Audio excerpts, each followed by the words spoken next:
and boosters, free at home test, high quality masks, and for the latest information about the level of COVID 19 spread in your community, you can get that immediately. Now, you'll also be able to find our new test to treat locations, which I announced in my State of the Union address. These are pharmacies and other places in your neighborhood where you can get tested, and if you're positive, you can get life saving treatments all in one stop. We've already stood up 2,000 test and street sites, test and treat sites across the country. We have nearly 200 sites just to serve military families and veterans communities as well. We've done what we've done throughout the pandemic. We've ensured these locations are the hardest hit, hardest to reach communities as well. The bottom line, no longer will Americans have to scour the internet to find vaccines, treatments, tests, or masks. It's all there. And just go visit covid.gov, covid.gov. And let me remind you, when I took office about 14 months ago, the pandemic was raging, the economy was reeling, and the deficit was soaring. Most schools were closed. We didn't have enough vaccines. The unemployment claims were sky high. And then we got to work and we delivered enough vaccines for every American months ahead of schedule. Effective treatments, at home tests that are free and accessible. Over 99% of our schools are open again. Businesses are open again.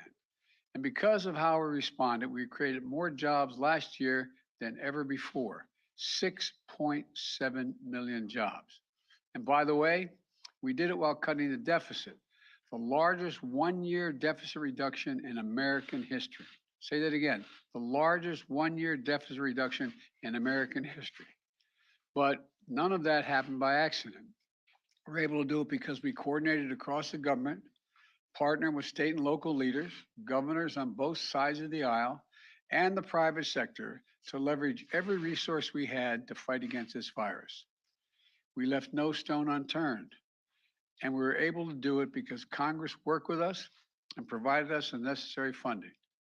But now, just as we've reached a critical turning point in this fight, Congress has to provide the funding America needs to continue to fight COVID 19. We're already seeing the consequences of congressional inaction. The monoclonal antibody, take monoclonal antibodies, for example. They've helped save lives. This isn't partisan, it's medicine. But Congress hasn't provided enough money to keep purchasing these monoclonal antibodies. We've had to cancel planned orders and cut the supply we're sending to the states. Without more funding, we'll start to run out of them by the end of May. The end of May.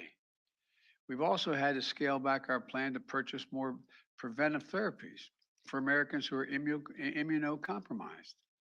Critical tools to protect the most vulnerable among us. Without more funding, we risk running out of the supply by this fall. The same is true of testing. It took months to ramp up our testing capacity. The Omicron, we saw how vital, and with Omicron, we saw how vital it was. And we have enough tests on hand to weather the surge. But without funding, we're not going to be able to sustain the testing capacity beyond the month of June. And if we fail to invest, we leave ourselves vulnerable if another wave of the virus hits.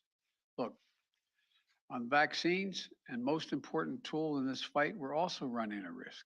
Yesterday, the Food and Drug Administration, the FDA, and the Center for Disease Control and Prevention, the CDC, authorized the fourth shot for those 50 years and older. We know boosters are critical to providing an additional level of protection. That's why I plan to get my second booster today, right here after I'm done speaking. If you haven't gotten your first booster, please don't wait. Do it today. Those who are 50 and older, as well as those who are immunocompromised, can now get even more protection than they have from the initial first doses. We have enough supply to give booster shots to those newly eligible individuals. But if Congress fails to act, we won't have the supply we need this fall to ensure the shots are available free, easily accessible for all Americans. Even worse, if we need a different vaccine for the future to combat a new variant, we're not going to have enough money to purchase it. We cannot allow that to happen. Congress, we need to secure additional supply now. We can't wait as we find ourselves in the midst of another surge to act. It'll be too late.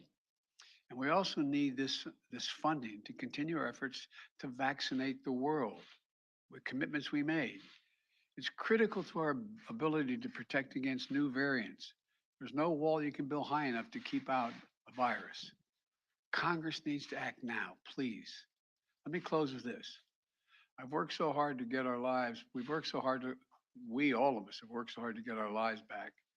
We're summoning every ounce of American resilience, pulled every lever of our government, called upon the goodness, decency, and patriotism of American people. Together, we turned an unthinkable pain into an extraordinary progress and purpose. Americans are back to living their lives again. We can't surrender that now. Congress, please act. You have to act immediately. The consequences of inaction are severe. They'll only grow with time, but it doesn't have to be that way. We've proven what we can do when we work together. So I urge Democrats and Republicans to get this done with urgency. Let's stand united. Let's continue to pull together. Let's get this done. Thank you, and God bless you all, and may God protect our troops. And I'm going to get my second booster shot. I'm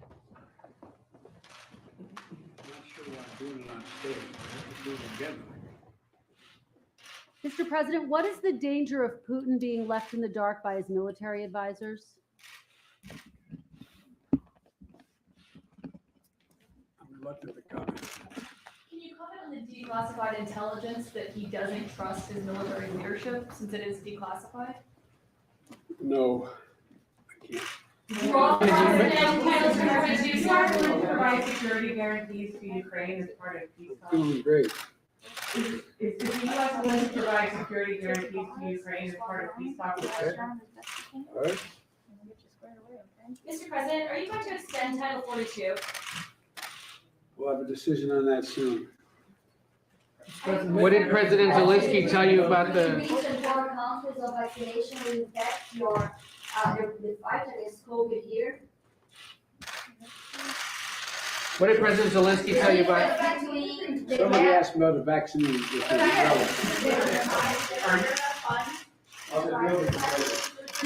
Wonderful. Mr. President, what did we hear from President Zelensky today about negotiations? I've always thought that it discourages people getting the vaccination when they watch people get a needle in their arm. So I apologize for the discouragement. It didn't hurt a bit, and I was able to roll my sleeve up, and thank you all. Can you meet Mr. President, while they're here in Washington? They say that you promised them a meeting. I'm going to see if I can get to see them. Today? They're good people. We're trying to work that out. Thank you. What did President Zelensky tell you? What did President Zelensky tell you about negotiations?